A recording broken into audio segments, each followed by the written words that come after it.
अस्सलाम वालेकुम। तमाम लिबास ठीक होंगे, उम्मीद करता हूँ सभी भाई ठीक होंगे। भाई मजदूरी से वापस आए, हमने कहा आज ना अपना शौक़ दिखाते हैं। ठीक है, जब हम अपने शौक़ को देखते हैं ना, सच्ची से बात हमारा दिल को बहुत ही सुकून मिल जाता है।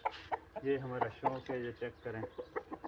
ऑल लिवर, ये हमारा शौक़ है, ये चेक करें। जब भी हम आते हैं मजदूरी से, सबसे पहले तो हम इसकी देखभाल करते हैं। ठीक है, उम्मीद करता हूँ ऑल लीवर ठीक होंगे। भाई इसके ना प्राइस बतानी है आप लोगों ने। ठीक है, वैसे हम मज़दूर लोग हैं, वैसे हमने कहा यार ना थोड़ा सा व्लॉग बना देते हैं। ठीक है भाई, उम्मीद करता हूँ सभी भाई ठीक होंगे। भाई तो और हम अपना शौक़ आपको और दिखाते हैं, हमारी तरफ अपना शौक़ और दिखाते हैं। शौक़ हमने बहुत ही अच्छे पाल रखे हैं,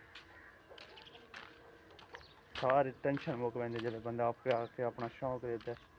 ये अपना शौक़ है भाई, इधर देखें, ये देखें ऑल लिवर्स, ये भी अपना शौक़ है भाई। इधर देखें, ये हमारी गाय हैं, ये देखें बहुत ही अच्छी गाय है भाई।